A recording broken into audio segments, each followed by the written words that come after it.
right. I'm Julie Jelani Esterly, and I'd like to welcome you to this session of the SAND online event.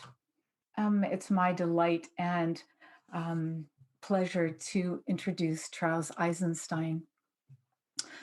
Charles is an author of a number of books, and The More Beautiful World Our Hearts Know Is Possible, Climate, a New Story, and Sacred Economics. He's a speaker and has a lot of activity on his website. He's someone who has such a keen and sharp intellect that it can be astounding. A young woman said to me last night, "Oh, he'll zoom out and connect the dots and then serve it to us on a platter." And so I thought, oh, he won't like the platter part of it. Charles won't like that, but the connecting the dots. And so this ability to intersect and synthesize, which I hope we get back to later in our conversation, is pretty astounding and unusual. The kinds of connections that he makes and the elegance of the solutions and the creativity of the possibilities that he presents are often astounding.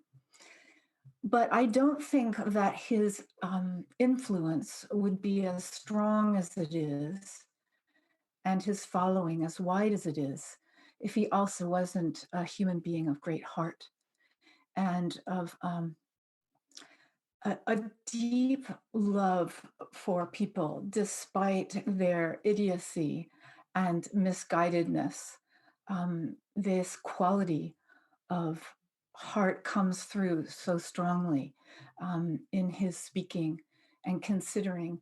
And so, with that intellect that's so fierce, combined with this question or feeling of heart, it's doubly powerful. And so, it's a pleasure to see you again, Charles. I feel like, why don't we start with the question or your write-up of your talk as our beginning place. And that was, life and death are not the opposites. The modern mind has made them to be. So why don't you begin there and sort of fill that out? Wow, Julie, well, I feel like all that praise has kind of gone to my head now, and I'm feeling kind of stupefied. Yeah, but thank you. Very, very kind of you to say such things, and just very thankful to be here at SAND again. And my big gratitude to Mauricio and Zaya and Lisa and the whole team that puts it together. Just so great to be here as always. So yeah,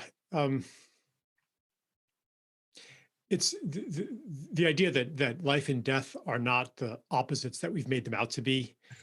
It was a way that I was expressing the realization that I've been having that in order to be fully alive, and this is almost like a cliche at this point, but I'm going to say it anyway, in order to be fully alive, we have to really come face to face with death and understand that our reason for being on Earth, and therefore our reason for being alive, is not just to be alive. It's not simply to survive, but it is to be part of something bigger than ourselves.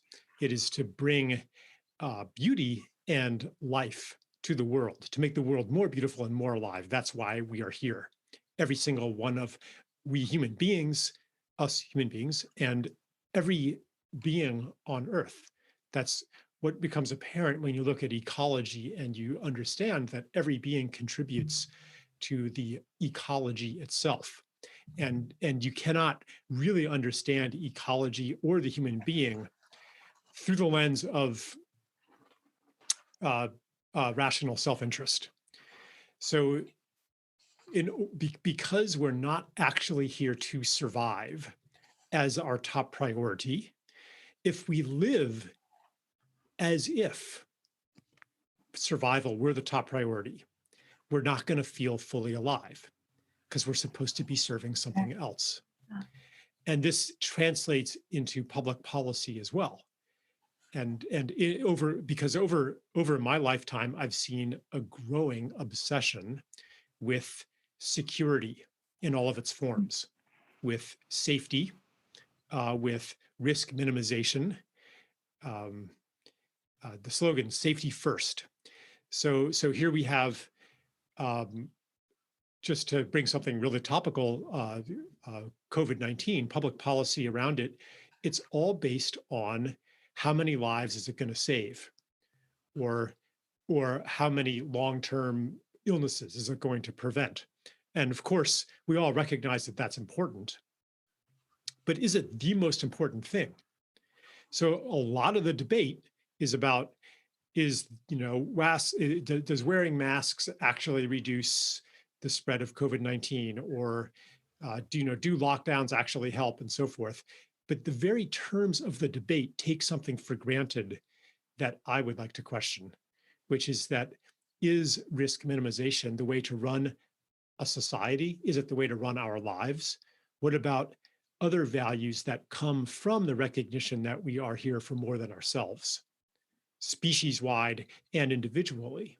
So that's just one example where this plays out, and it comes through in personal life as well. Like, suppose you have a lot of money, and the way to maximize your self-interest, to stay the safest as possible, would be to have a big investment portfolio and a diverse investment portfolio and lots of insurance, and just to protect you against every eventuality.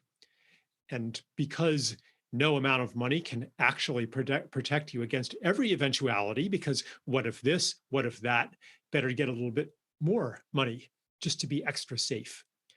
And that's how a lot of people live. And this isn't out of greed, actually. This is because money in this case is compensating for another kind of security that comes through belonging. And part of belonging, because if you're in a healthy community, you don't need to amass a lot for yourself, because your entire life you see people taking care of each other. And that gives you another kind of security, the security that comes through relationship. Absent that, yeah, people tend to become greedy. Part of that sense of belonging, it's not just from community, it's not just from intimate connection to ecology, to land, to culture, but it's also from connection to purpose. That lets us know, yeah, I'm part of this project of life. I am part of this intelligence. So that is the connection that ultimately, because sometimes if you're serving that purpose, you're going to take risks, because that becomes more important than just staying alive. So here's a way that life and death are not really opposites, because we have to actually take risks and even court death in order to be fully alive, and not just shrink into a secure, isolated bubble. And maybe I'll say one more thing and then turn it back to you. This just occurred to me like the minute before we went live. I was thinking, like, well, what happens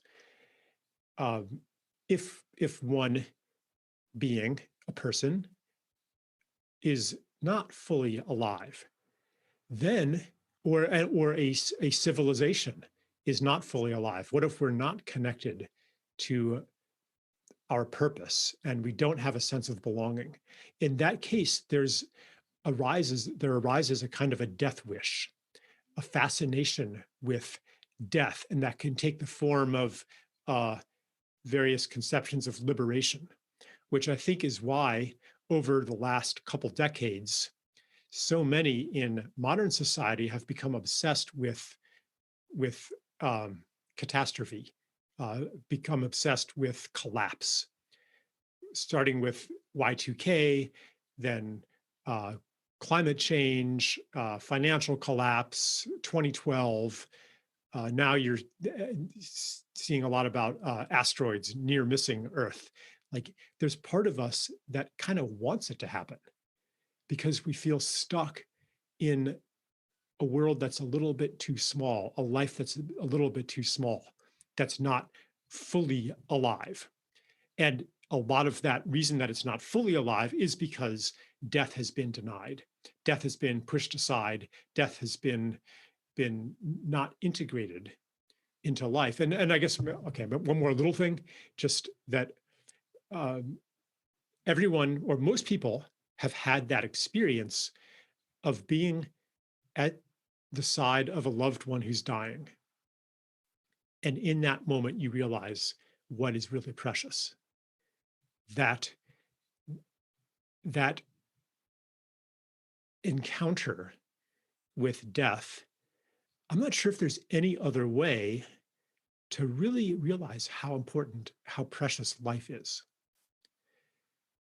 And therefore, you could say that death is not the enemy of life. Death is a friend of life. Death is a partner of life. Death is what makes life life. Of course, that's true in an ecosystem as well. So yeah, those are just some initial thoughts. And somehow, because your praise got to my head, I forgot our format. So was I supposed to talk for 20 minutes? I don't know. Anyway, why don't you see what It's funny because new questions that I hadn't thought of came up from what you said, which is what's great about when we talk together, is that happens. And where I'd like to go, though, is if it's okay with you, is to a more personal question. When we had the time on when we talked about death on your podcast, there were some personal things that came up about your family. And I don't want to talk about that so much as that in beginning to turn more towards your own contemplation of death, it seemed like you realized some things about your connections with your family and things that maybe needed to be addressed or tuned into. And I wondered if you could let me know what happened with that, if anything.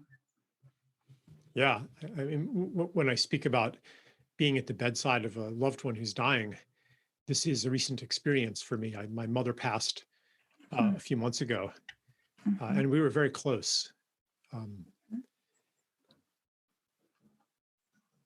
And yeah,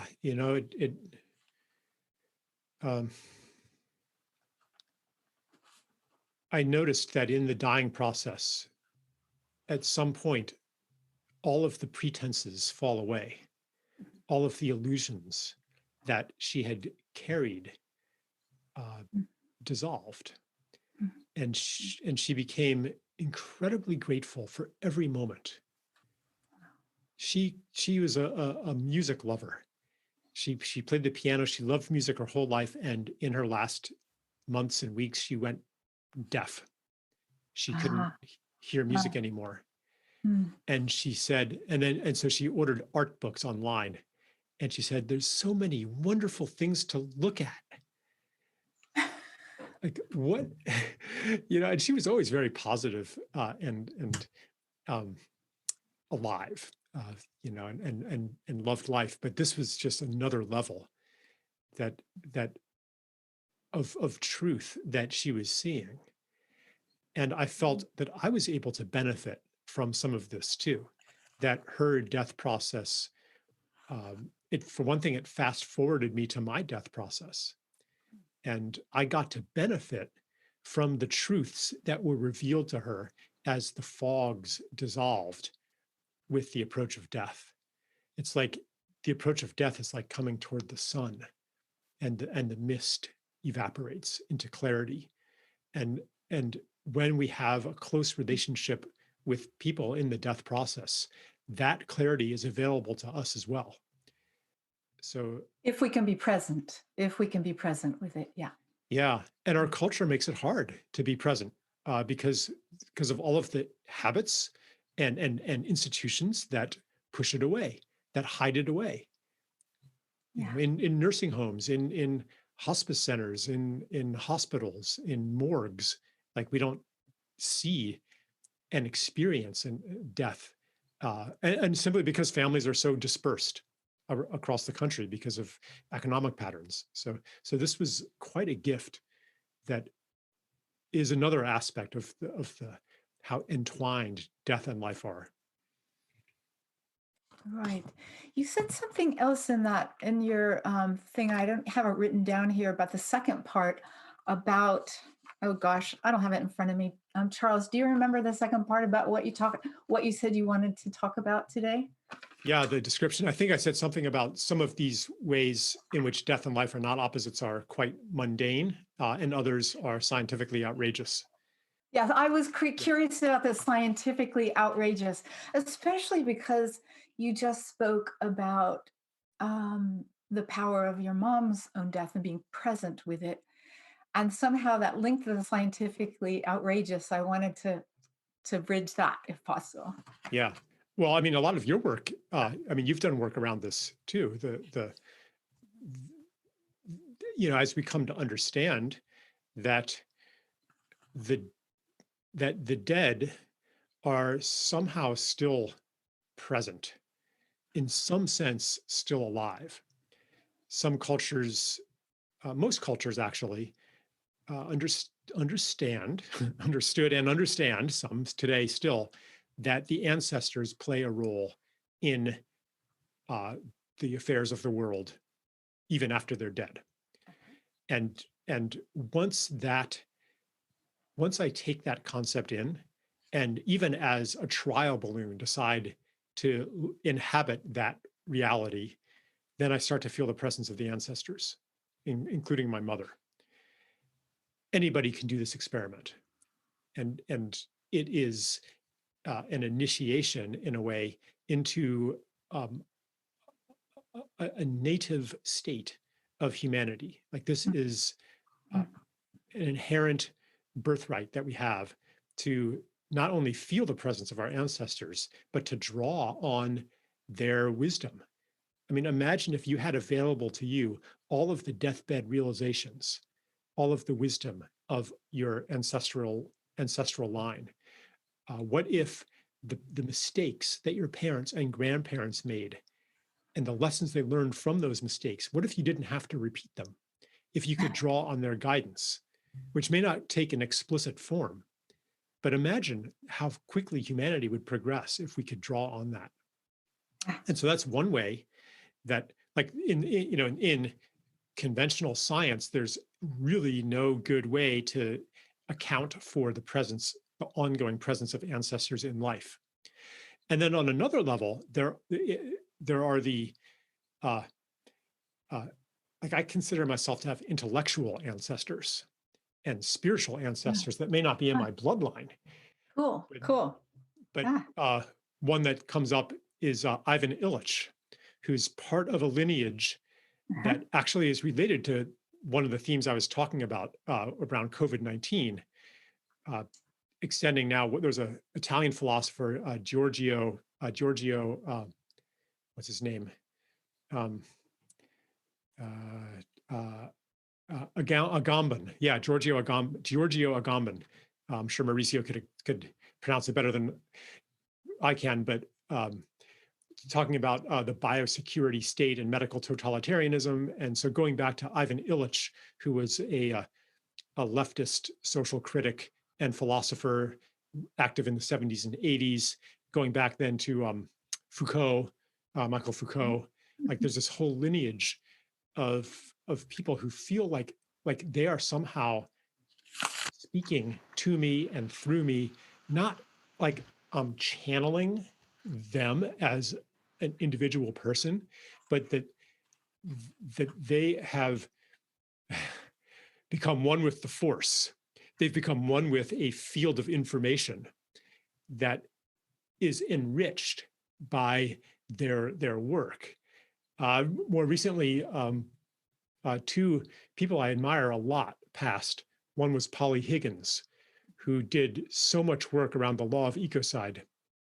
And the other is David Graeber, who wrote a book called Debt, The First 5,000 Years. He was an anthropologist, and both of them died pretty much at my age, or a little older, at the pinnacle of their career. Mm. And Pauli, in particular, she was such an inspiration and just dedicated her whole life and made personal sacrifices to get the rights of nature recognized and to make ecocide a crime against peace in the UN conventions. And part of me is like, Pauli, why did you leave us? And then on some level, she's one of those people that if she left us, it doesn't seem like she went very far, because her Mhm. presence, her spirit somehow seems still available to me. Scientifically, this is, wishful thinking and all kinds of projection. But again, you enter that reality. You even admit the possibility of that and say, I'm going to try it out. I'm going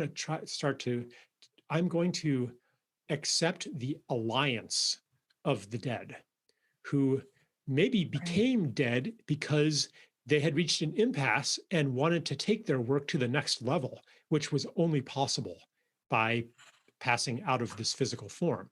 So, okay, this is speculation, or no, it's not actually speculation. That's false modesty. This is, um, I'm elaborating a story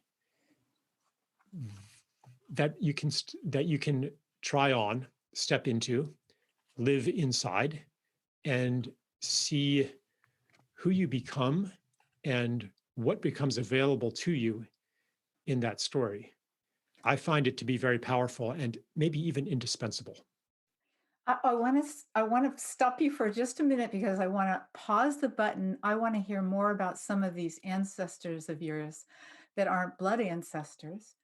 But I want to go to the work of, I can't remember his name. I don't remember names. If anybody does remember, put it in the chat. But he's done these YouTubes and a TED talk. He's a doctor. He's actually pretty well known in the deaf movement. And he's been doing research on visitations of people at the end of life. And it's very clear the data around it so that it's sort of seeping into that, what we call hard science. He's got all kinds of information about it. And someone put it up already, Dr. Christopher Kerr. And so, he's sort of moving a lot of it out of speculative range.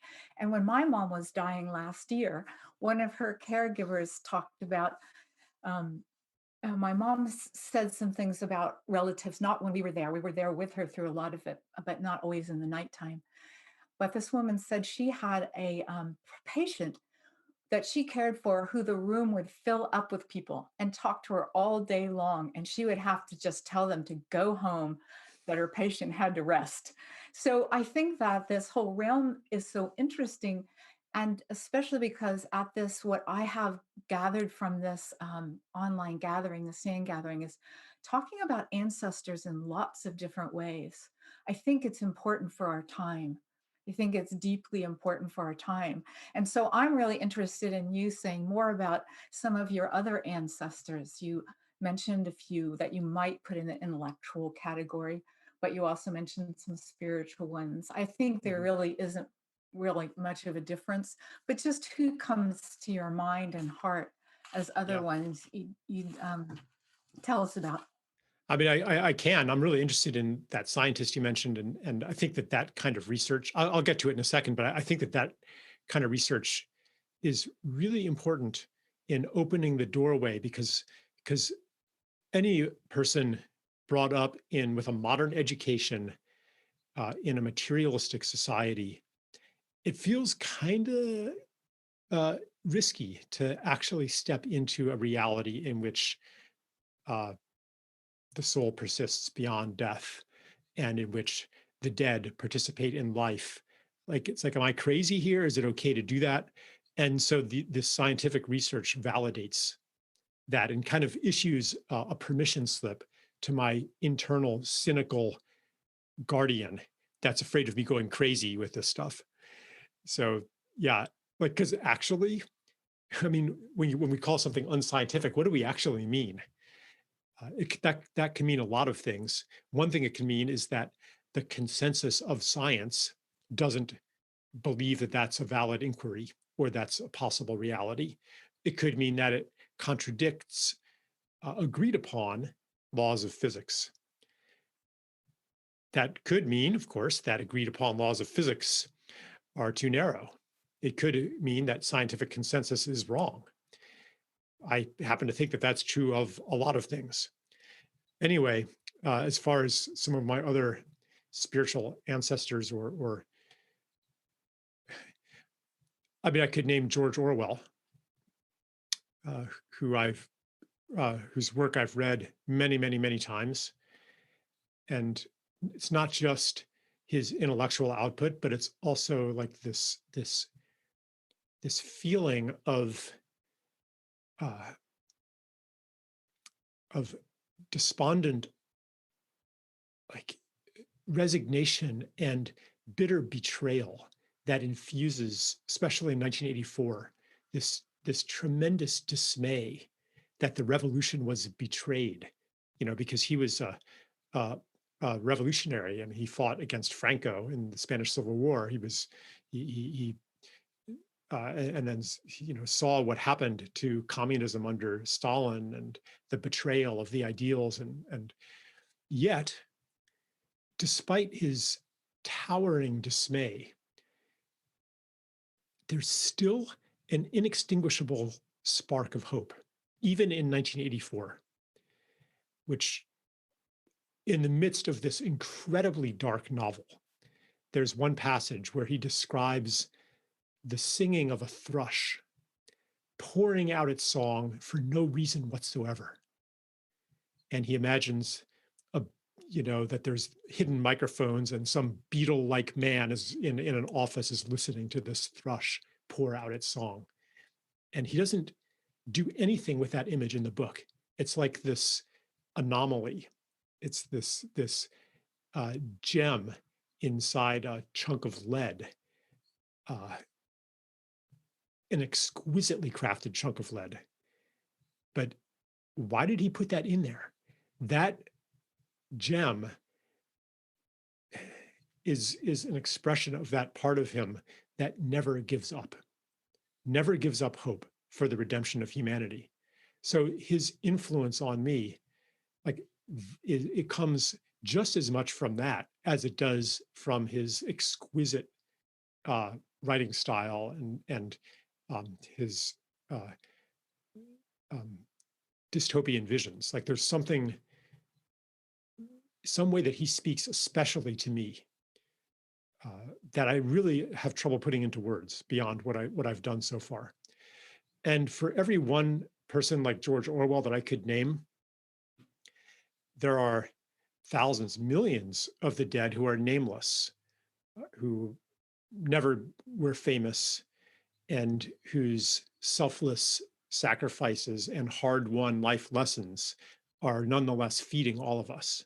There's multitudes of the dead. And you think, most, if you ever are with a dying person, I mean, they're probably not going to be famous.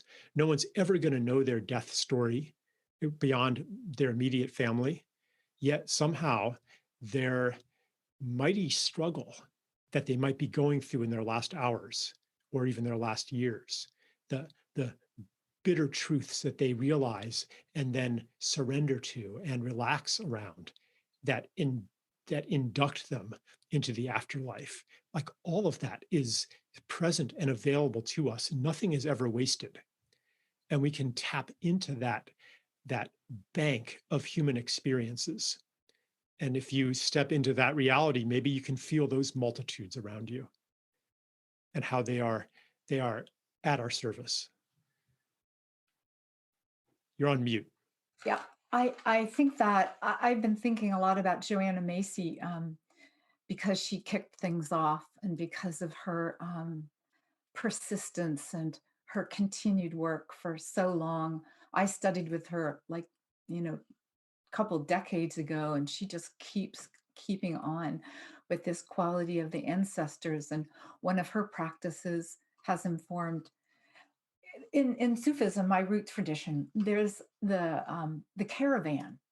And she does a practice very much like that, or she did back then. I don't know now, but of feeling the ancestors that walk with us, that walk ahead of us, that will be the ones to come forth from us. And that is a tremendous consolation and support system that we can access, that we can use.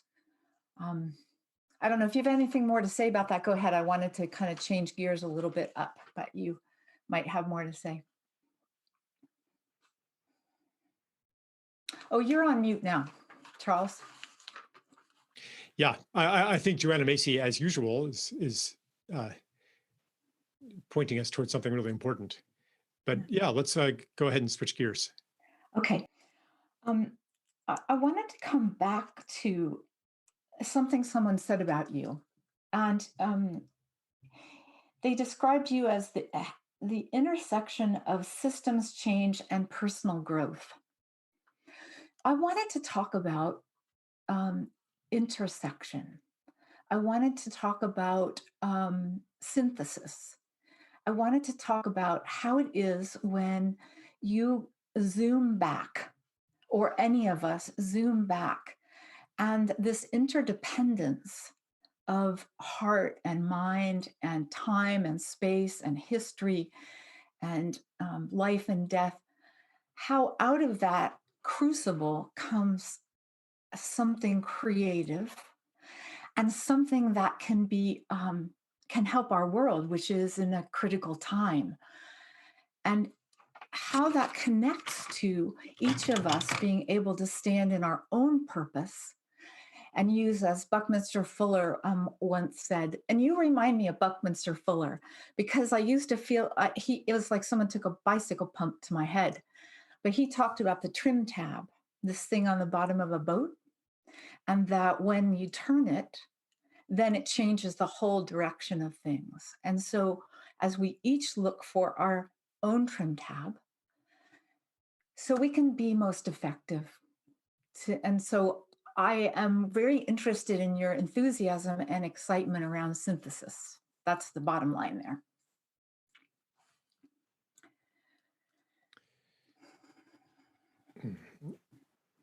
Yeah, I'm not sure how to turn that into a question or to how to Ah, respond to that. But let me think for a second.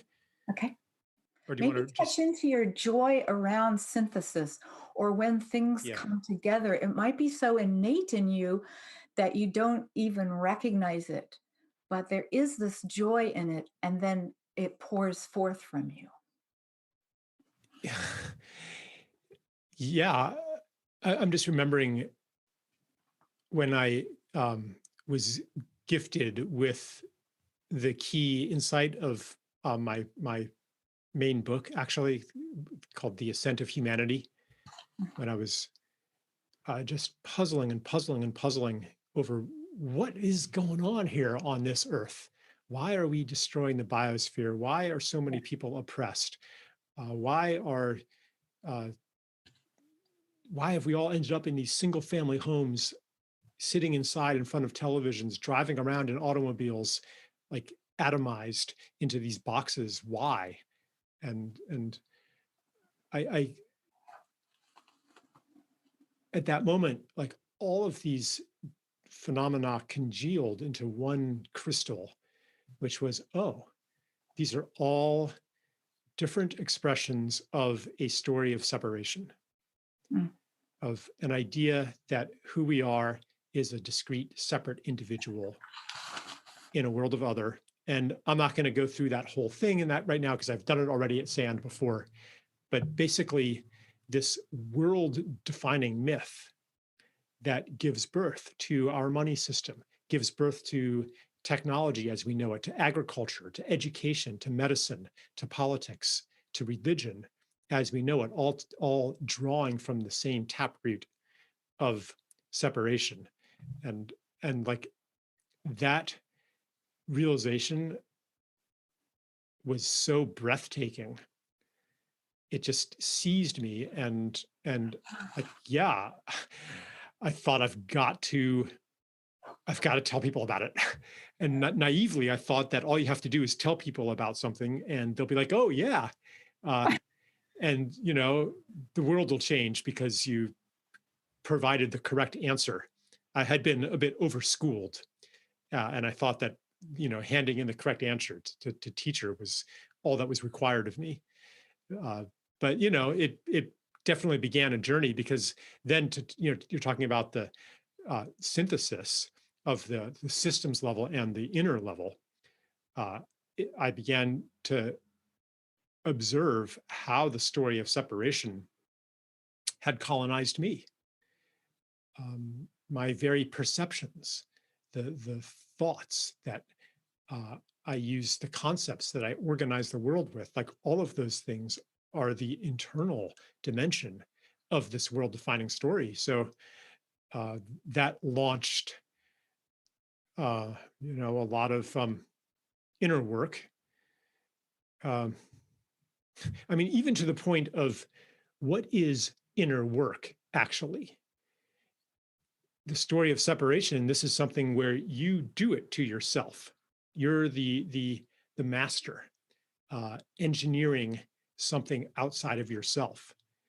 But really, for me, the inner work has been much more of being worked by a being, uh, by a field of knowledge and information and of love, of grace, of mercy, that once it was let in, it began to work me. And like this was a big letting go, like a further step of realizing that this is not yet like spiritual development is not yet another triumph of the separate self. That's the story of ascent, humanity rising above nature, rising above the body, uh, coming into dominance, directed on ourselves. That idea has infused a lot of religion and spirituality. So the unlearning, the deprogramming goes to a very deep level, and it builds on itself.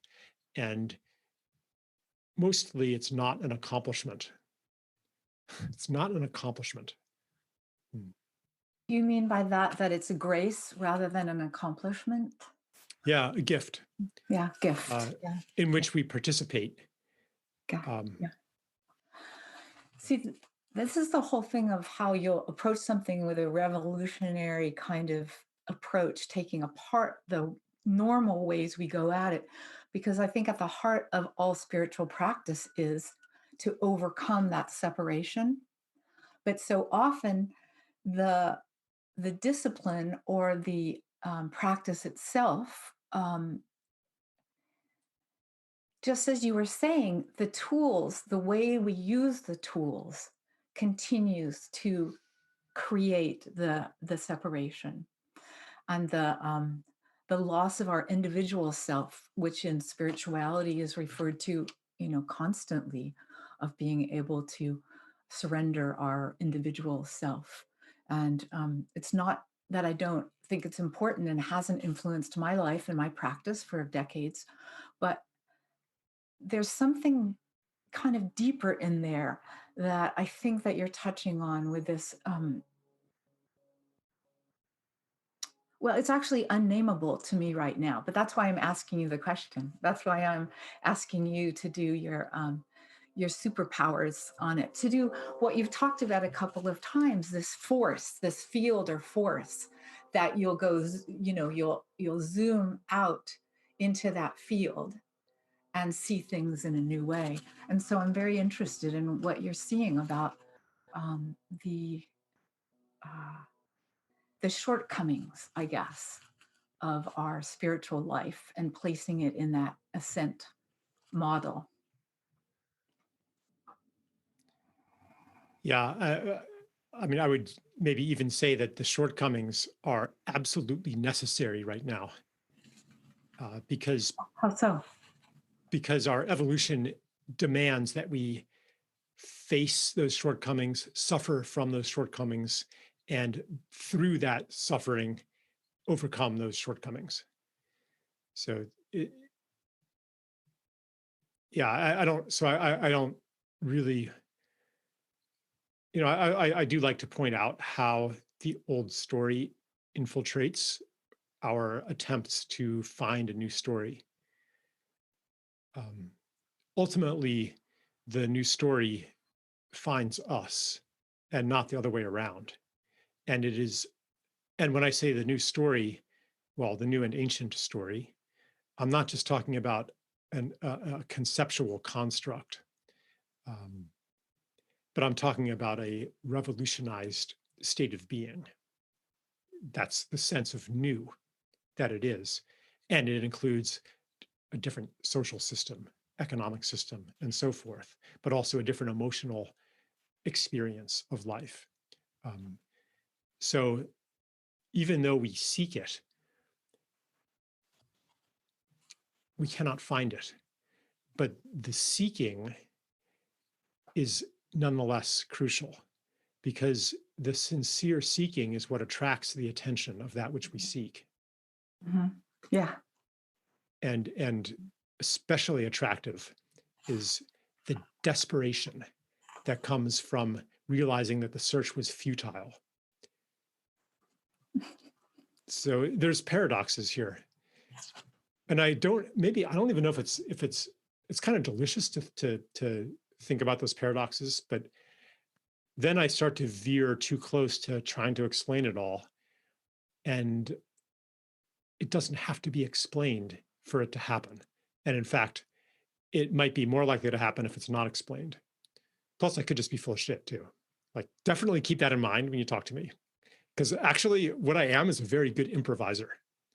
I was with some guys and we were doing improvisational theater games and stuff. And they're like, wow, you're really good at this. I'm like, shit, like, is that what I'm doing? Like, I could say I'm connecting with a field of information and transmitting that field of information, and walking this terrain that I am privileged to see. Another way to put that is that I'm kind of making it up, yet the making it up is guided by a feeling. Like, there's a certain feeling I get if I'm bullshitting. It doesn't feel good, it feels kind of phony. Say more about that. Say more about, you said, the different emotional experience of life, which I think is right on this boundary with what that feels like when you're not in that true place. Yeah, the body is the ultimate guide. Right. Yeah, it's whatever spiritual means, it does not mean disregarding the body. I mean, this is what science and non-duality, and this is what non-duality is all about, right? It's reuniting mind and body, soul and flesh, and ending this conceptual divide. So, yeah, like, what's the best navigation system toward the truth? It is the body, which doesn't mean that if it feels good, it must be true, but it means that the feeling is coming from somewhere. I just was listening to a podcast. I'm doing a little research on QAnon because, like, all of a sudden people think that I must be a QAnon supporter because I believe other unorthodox things, and QAnon believes unorthodox things. So I must be a right-wing conspiracy theorist and a MAGA supporter, et cetera, et cetera. I'm like, what just happened here? But anyway, I've been doing a little research into QAnon, and one woman who's quoted in the podcast, like, she said, QAnon Q is the best thing that ever happened to me. So how did I get into that topic?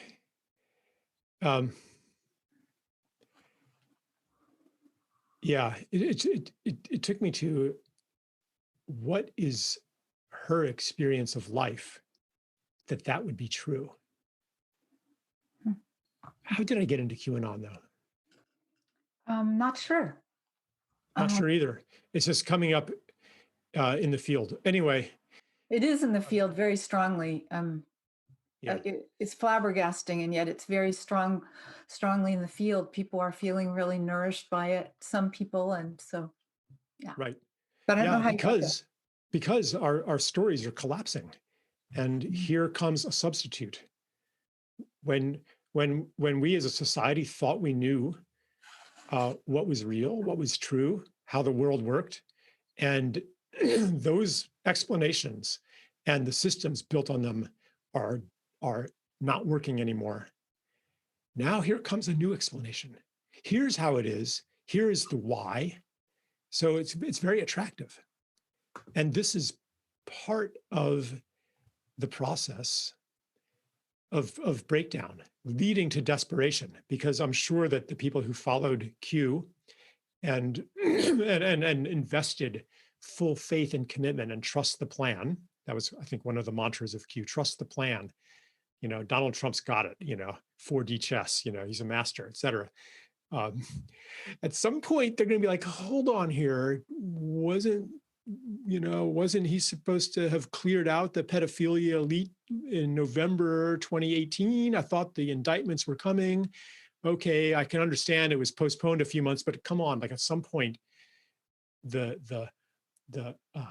dismay is going to set in, the disappointment. Well, Claire said on the chat, she brought up that you were talking about the body, and somehow Right. you went from that to QAnon. And this Yes. thing about Right. embodied life couldn't be more, important right now. So, Right. Okay. Yes, that's how I got there. Thank you, person on the chat. Right. So because I mentioned that lady because it feels great to her. And if you're so it's not this naive thing where if it feels great, it's true. Literally true. It feels so good in my body. Therefore, when I listen to Q, so therefore Q must be true. It's not like that. What it is that feeling in my body alerts me to something is true here. And in those conspiracy theories, I'm not actually that familiar with Q, but I'm familiar with that genre of conspiracy theories called the New World Order. What the truth in those is that indeed an inhuman power is in control of the world, and those who we think are leaders are its puppets.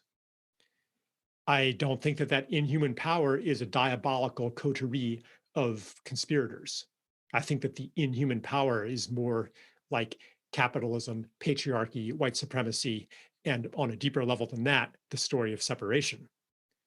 Yet that knowledge that an inhuman power has taken over the world is true. So that's where the body can guide us. There's something here. And now, how is the mind translating that truth maybe into something that's actually part of the old story? That's where the work comes. That's where the inquiry comes, where the contemplation comes, where the self-inquiry, the asking yourself questions comes. Boy, we're pretty far off the death and life topic, but it feels important in this time to, when there's so much uncertainty, to have some reliable navigation system, because you can look at what different sides are saying about any issue, and inside the reality tunnel of either side, it seems quite clear that side is right. And how do you know? How do you know? It's not that one side is smart and the other side is stupid.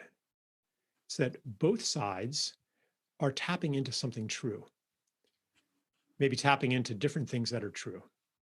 And what is that? That's because our crisis right now, the crisis of our society, the crisis of our civilization, will not be resolved by one side finally winning victory over the other side. Yeah. Neither side's got the whole picture.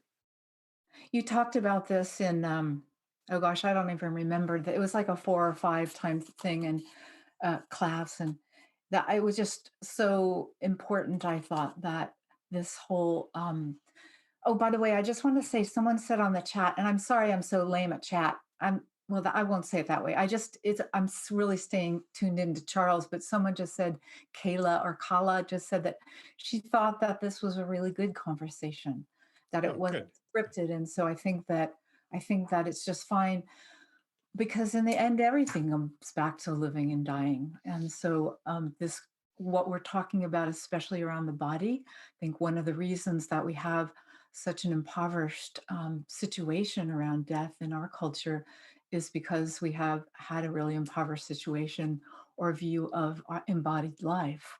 It's just part of our embodied life that that we die.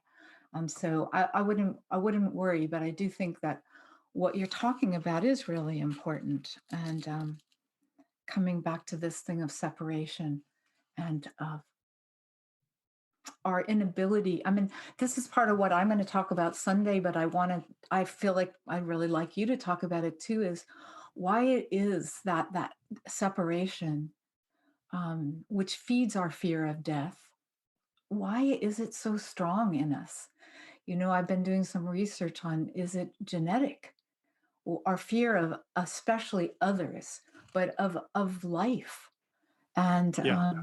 so you go. Genetics is, yeah, I mean, genetics, like there's a kind of genetic fundamentalism that says, well, if it's genetic, then it's programmed into us and it's not within the domain of our uh, rational choice or anything that we can change because it's genetically programmed, as if that were the hardware and the mind were the software. But in fact, our genes conform to a large extent, they conform to our mythology. They conform to the zeitgeist. Our thoughts and beliefs can activate certain genes and suppress other genes. So our genetic expression is not actually a way to explain things. It's part of a bigger explanation. So as far as separation goes, yeah, I mean, there are certainly genes that uh, contribute to the behaviors that we associate with separation. That acquisitiveness, competition, greed, so forth, and things like that. Um, competition for mates, and so forth. But there is nearly infinite genetic potential to express any other state of human beingness that is possible for us. And if the genes don't exist to express a newly arising state of human beingness, they will be produced. Genes are not static. Organisms, I mean, this is science. Beautiful book called Evolution View from the 21st Century by James Shapiro, like quite technical, all about how cells have these enzymes that cut and splice their own genes, and like they basically perform genetic engineering on themselves to produce genes that are necessary to create uh, proteins for changing circumstances. Like we can change our DNA. So as far as the reason for separation goes, like again, separation isn't like this bad thing that we did. Separation is what allows relationship.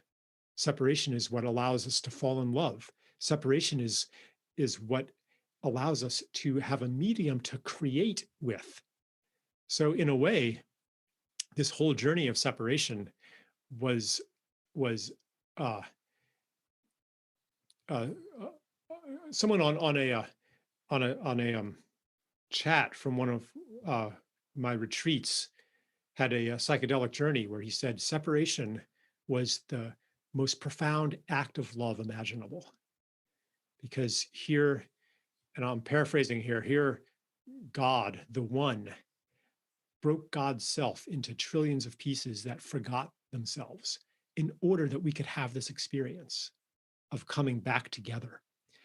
And maybe it wasn't so selfless, because the journey of separating and coming back together is so enriching. Like we come back together enriched by the separation. So this is getting very metaphysical, but I guess this is science and non-duality, so why not? Like there's a purpose for this journey of separation. It wasn't, I would like to say it wasn't just one big mistake. But even the perception that it was one big mistake is part of the perfection of it.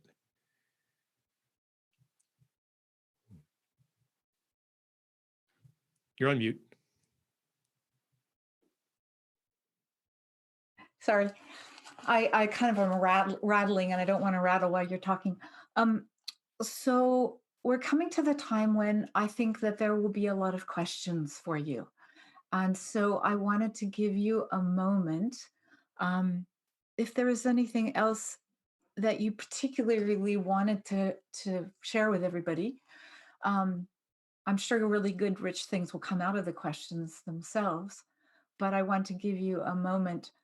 Someone already has their hand raised, and I am going to turn. I think that Claudia is assisting here. I thought it was going to be Lisa, but I'm going to have them handle the question period, and then I'll come back at the end and we'll button it up together. So, is there anything else? I'm ready for questions. Yeah, I think it's, if there's anything else, it'll come up. Thank you. Thanks, Oh, Claudia. great. There you are, Lisa. I didn't Hi, know Lisa. you were there. Hi, Good hi, to see Pauli. you. I had to run back and forth. I miss everybody so much. I hope that we can have a real, I have know. an in-person Sand next year. I know. We're hoping. Good to see you anyway. Really good to see you. So thank you for this. And Victoria, you shot your hand right up there. We're getting to know you really well. Either I'm foolish or brave. I don't know which. I was wondering if you could talk a little bit about the duality, the dual thinking about non-duality, in the sense that sometimes, like the separation and unity idea too, that there's a kind of they're interwoven so much that I feel like non-duality ultimately is often thought about dualistically, if you know what I mean. Yeah, I mean, yeah, I've definitely heard people make that case where by even calling something non-duality, you're already establishing a duality between non-duality and duality. And, I can go there, but I guess what I would say to that is that the concept of non-duality and non-dual teachings, their utility is as a gateway into an experience, and not so much as a conceptual map by which to understand creation. So if we try to use it for that purpose, then you get into all of these fine distinctions, and to me it just feels like really mental. And I'm a guy who likes mental, but for me it gets kind of sterile. So I like to accept the invitation of non-dual teachings into an experience or into a practice. Not that I engage in any especially non-dual practices, but that's what comes up for me in response to that. Yeah. Thank you, Charles. Thank you. Sarah.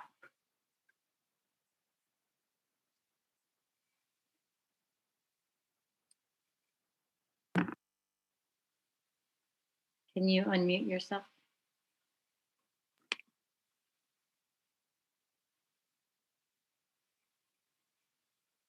Unmute. Did that? Yeah, you got it. Good. I was trying. Hi, Charles. I was wondering if you could talk about the story of separation as it pertains to being a man and as to being a white man. There's I don't know if this is something you write about. If there is, you could refer me to that as well. But I was in love with a man, a white man, for a very long time, and I found like a kind of fear of getting past the separation, the need for separation, or something I still don't understand. I don't know that, and there's something, you don't seem afraid of the, I don't know, the healing Okay, yeah. Well, I think I am kind of afraid of the healing. And I don't think that's only because I'm a white man. I think that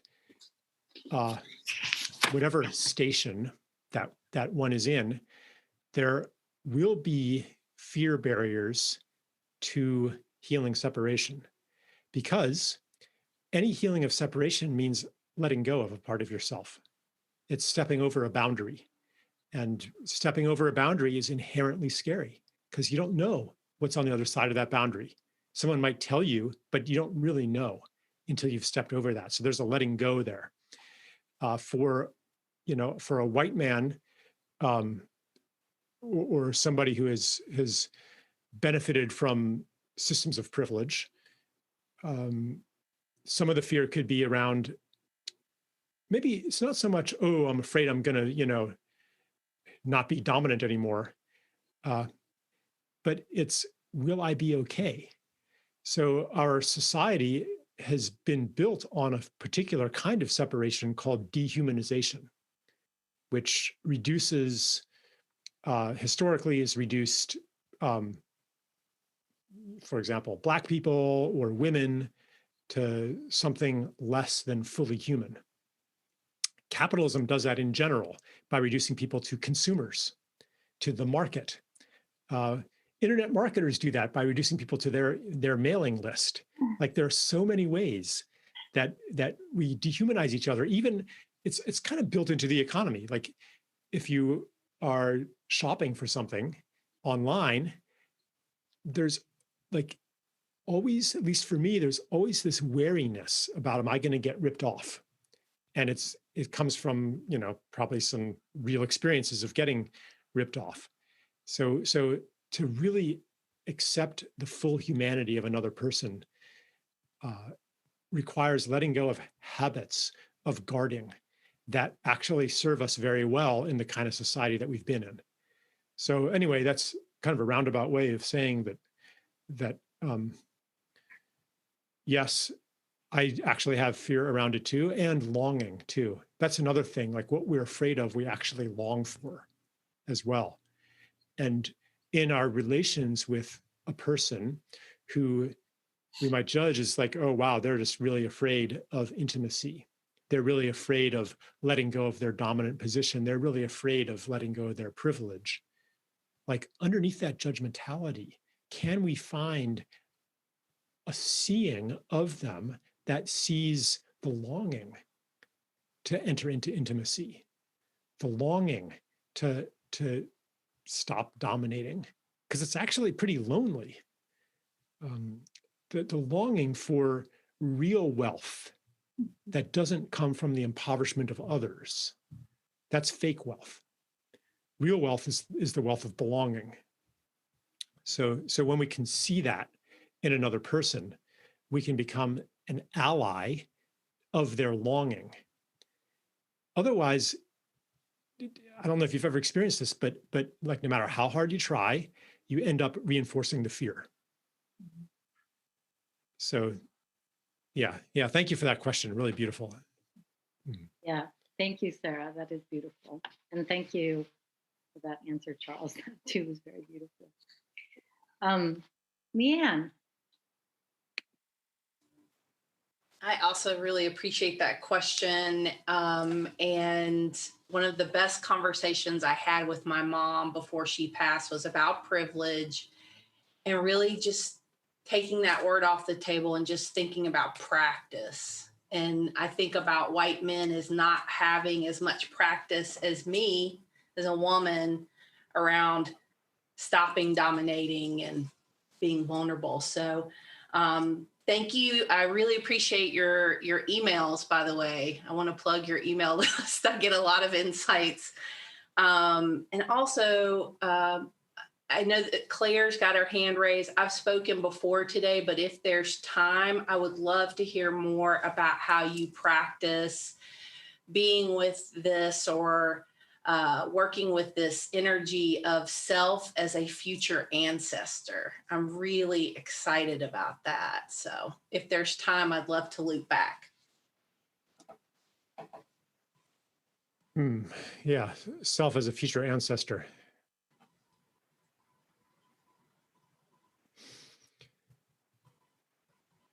I don't know if you've done any ancestral work. You might have these moments of experiencing the beneficence and the generosity of the ancestors and the feeling of gratitude that awakes. If the future of our planet is as beautiful as I know it can be, then in a few hundred years, people are going to be very grateful for their ancestors too, including grateful for you. That doesn't mean that, oh my God, I've got to measure up to that gratitude. Like, this is not like to understand oneself as a future ancestor is not to turn the screws and put the pressure on because I haven't been worthy of being an ancestor.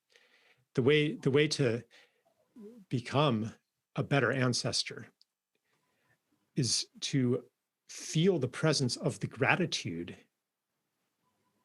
of your descendants. Because just as we can feel our ancestors' presence, they could feel our presence even before we were born. And that gratitude, I mean, this is actually really mundane. Like, if somebody looks at you with gratitude, it makes you want to be generous. If you're aware of how grateful somebody is to you, you're like, yeah, there's more where that came from. And so I think that when we become aware of the gratitude of our descendants, it just naturally awakens in us the generosity that redeems the gratitude. Thank you. It's a beautiful, resilience making way of being with it. Thank you for that offer. Thank you. Thank you for your question. Claire, let's hear what you've got. Hello, thank you so much, Charles. I am a psychotherapist and with a specialty in addiction, and I see that this longing for connection and this overwhelming sense of separation is really at the heart of so much of what people bring to me. And I wanted to ask you if you had some more words about the longing and the separation. And I mean, I heard what you said, that the separation is necessary to bring out the longing so we can reconnect. But there's so much pain behind that and so much loss and fear. So I'd love it if you had a few more words about that, please. Yeah, this has everything to do with addiction. Addiction is this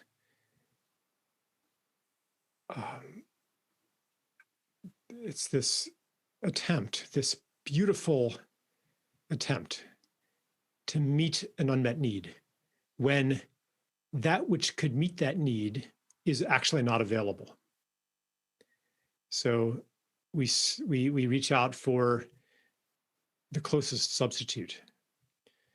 And if the need is for connection, for intimacy, for belonging, for community, for connection to purpose, and that's not available, then there's lots of drugs and other objects of addiction that can at least serve as a proxy for those things that are really needed, but of course cannot satisfy that need.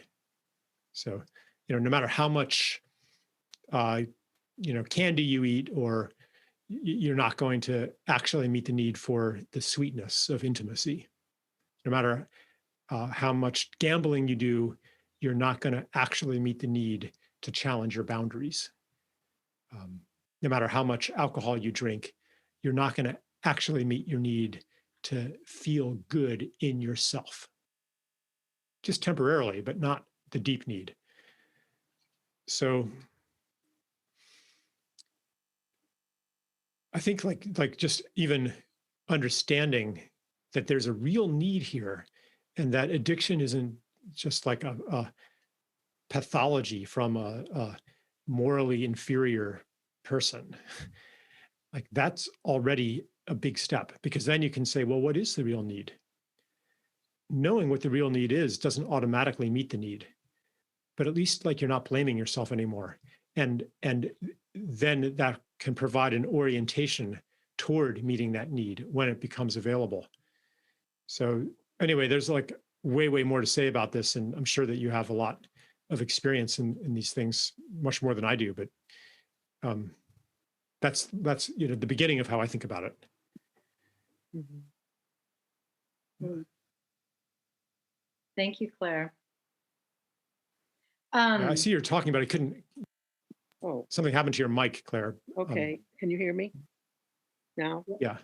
Belonging is really what I would love to hear more about from you. That longing. Belonging. Yeah. Longing. Oh, longing. Yeah. Hmm.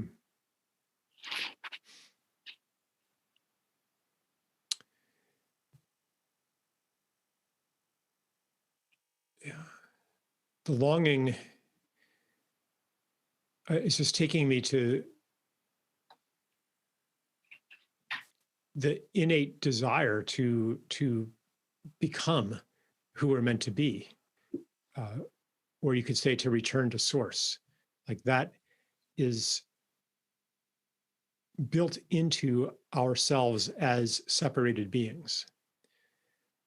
And we can know that about every human being that we meet, is that they long to return, or that they long to belong. With those eyes of that knowledge, then we can become the ally of the longing, as I said before,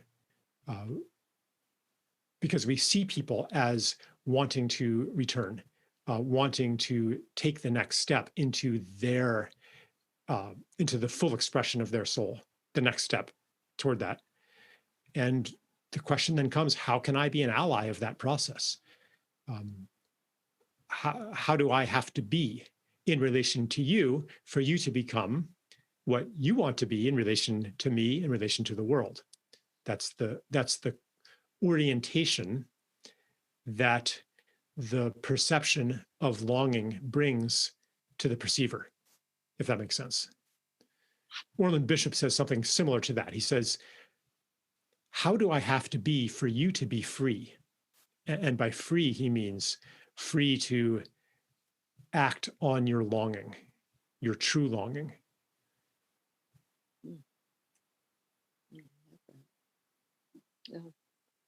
I know for a long time I wanted my longing to go away.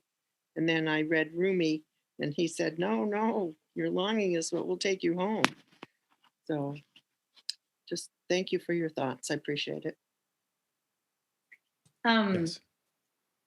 Thank you, Claire. Okay, we have a few more questions, but Charles, I wanted to say that Victoria had wanted to clarify that in her question, she was wanting to really talk about the surrendering to the fact that birth and death are experiences of separation and unity simultaneously. And so she says her actual question was about vulnerability in separation and in unity.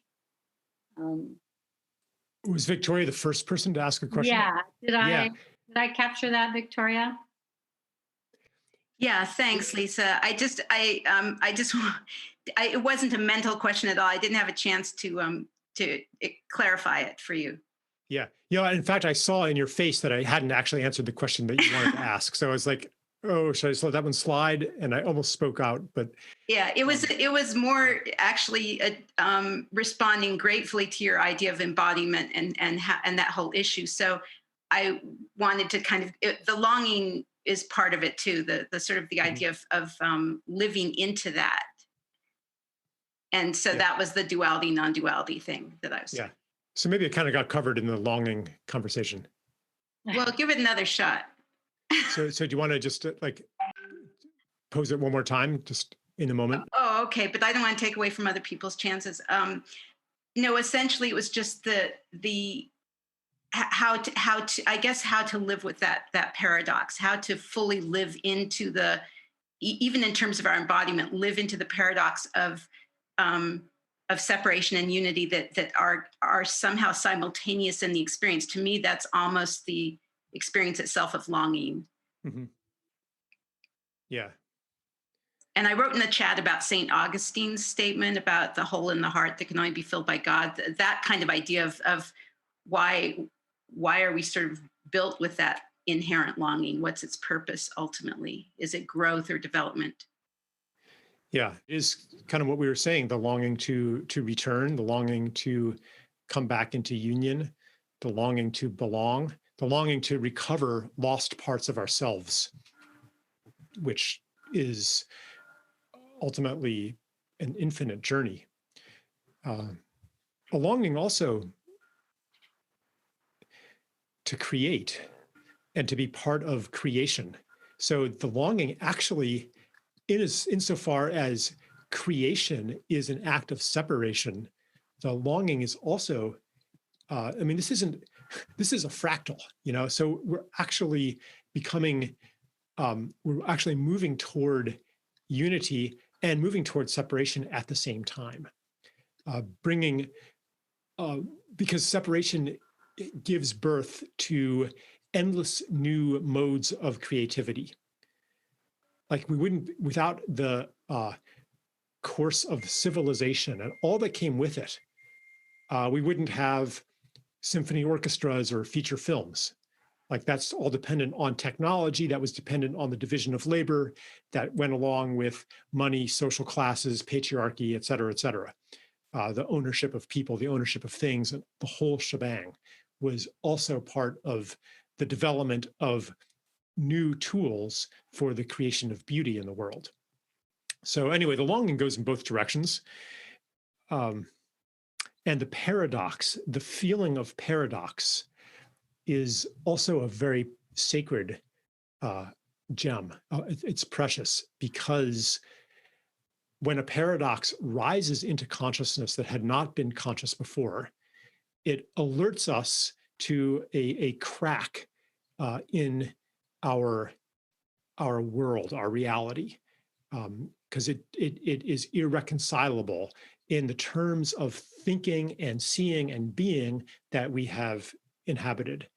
So it foretells a transcendence of the world, a transcendence of the story that we've been living in, at least.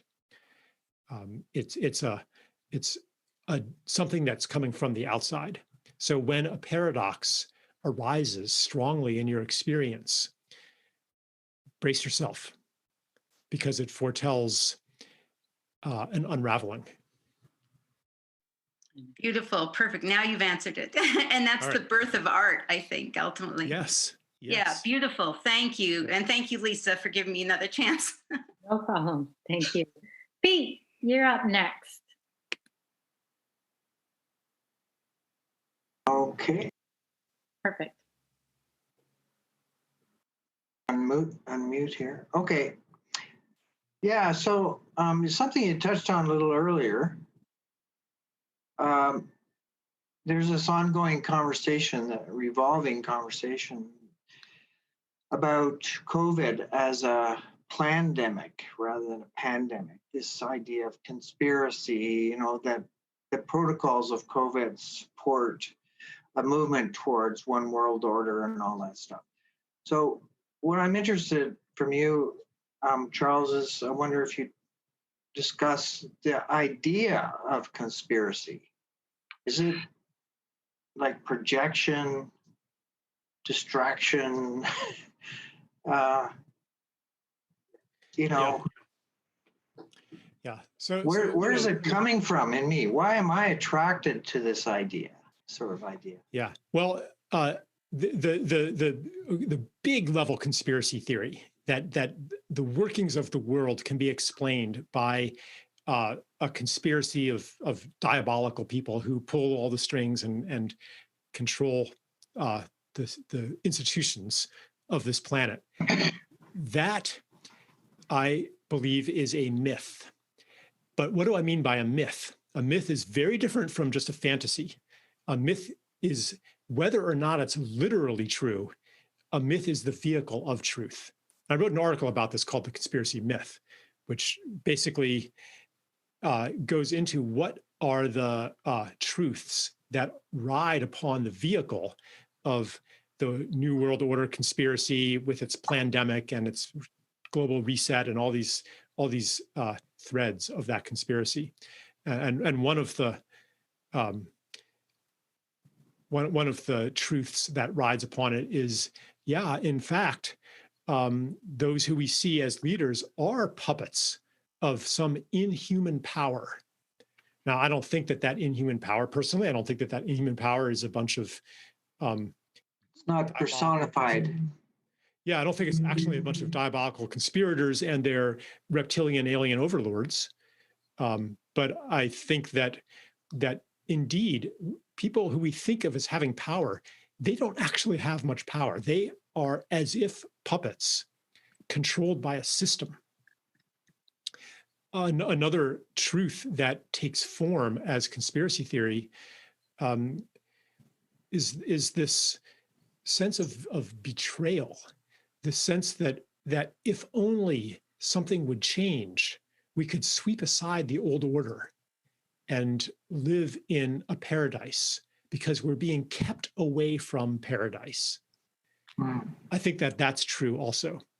Part of the appeal of conspiracy theories is that they actually divert our true intuition and knowledge of a more beautiful world into one of the ideologies of the story of separation, which is called the war on evil, which says solve a problem by identifying the bad guy and conquering the bad guy.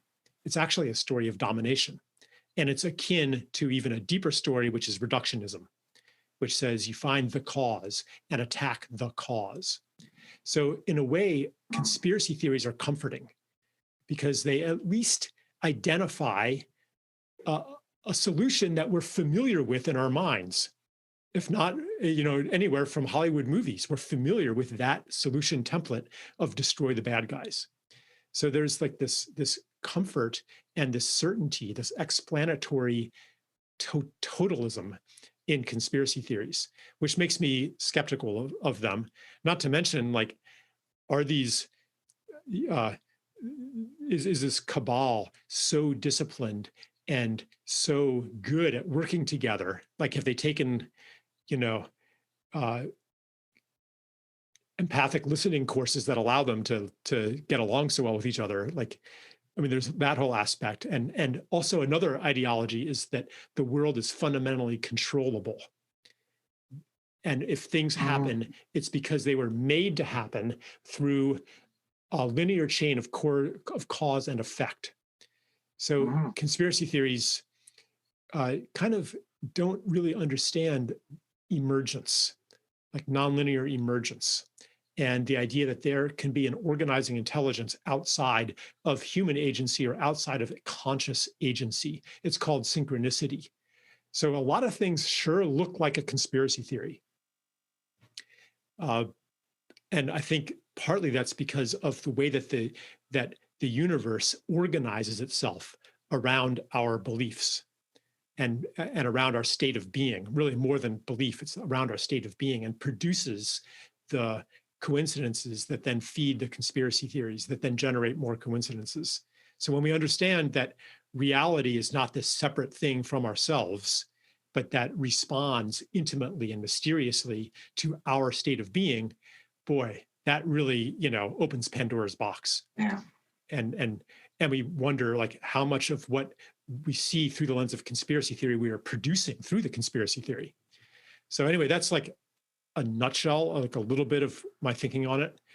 And I would just say, like, let's step into the unknowing before we jump to a totalizing discourse of conspiracy.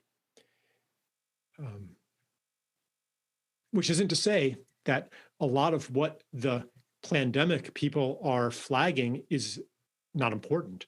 Like, there is a powerful trend right now toward the biosecurity state and medical totalitarianism that is rooted, not, in my opinion, in an evil plan, but it's part of the DNA of civilization as we know it, toward more and more and more control. That's part of the story of separation. I won't go into that now because I want to leave another minute, but yeah. Thank you, Pete. Thank you. We're at about 3 minutes, and I know Julie also wants to wrap it up. We might have time for one more question. What do you think? I'll be real quick. Okay. All righty. Lynn.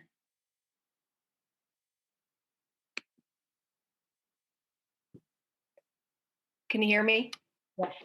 Great. So I have to confess to the competing needs that haven't allowed me to be 100% attentive. But I think I heard Don Gross say something about the privilege of inner work. And I just heard you say, Charles, something about being worked. And I'm an emergency physician, and I'm also a palliative care doctor, and I'm transitioning from one to the other. And boy, are those worlds extremely different, especially with death and dying. And so when I heard you talk about the addict and the beautiful unmet needs of the addict, whoo, have I seen that hardship as well. And I guess one of the things I grapple with is inner work and being worked. And some of us are so struggling for so much of the time that, when the end comes and there we are as providers, as family, as friends, how can we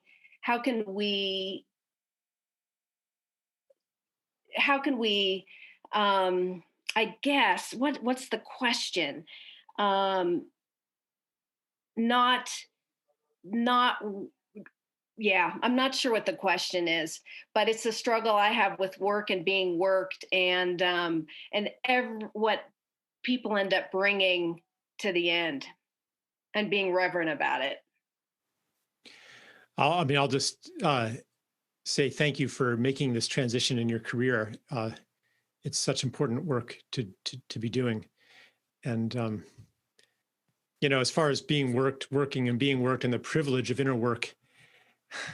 I'm not sure exactly what was meant by the privilege of inner work. Maybe it's the idea that only if you're affluent enough to have leisure and not have to worry about day-to-day hand-to-mouth existence do you have the opportunity to do inner work. I think that is itself a very privileged view, which kind of belittles the oppressed, because I see them doing just as much inner work, if not more, as a result of their circumstances. So Most definitely. I don't see inner work as a luxury. In fact, working with dying people, boy, they are not in a state of comfort or privilege at that moment, but they're doing a heck of a lot of inner work. So this is the opportunity for inner work, and the necessity for inner work is built into the fabric of life. And it is maybe postponable, but not escapable. Mm-hmm. Very well said. Thank you. Thank you. Julie, do you want to close up the session? Yeah, I want to thank everyone for your heartfelt and really sincere questions, and to thank Charles for being his fabulous self, who it's easy to praise. And it was a pleasure to be with you, Charles. I just am grateful to have this opportunity, and glad that we had a time to talk and to be in community together, all of us together. Thank you so much. So we can leave in gratitude and love, which you brought up. That's a great place to leave from. Take care, everyone. Thank you, Charles. Thank you, Julie. Thank you, you. everyone. Yeah, This has been beautiful. Thank you.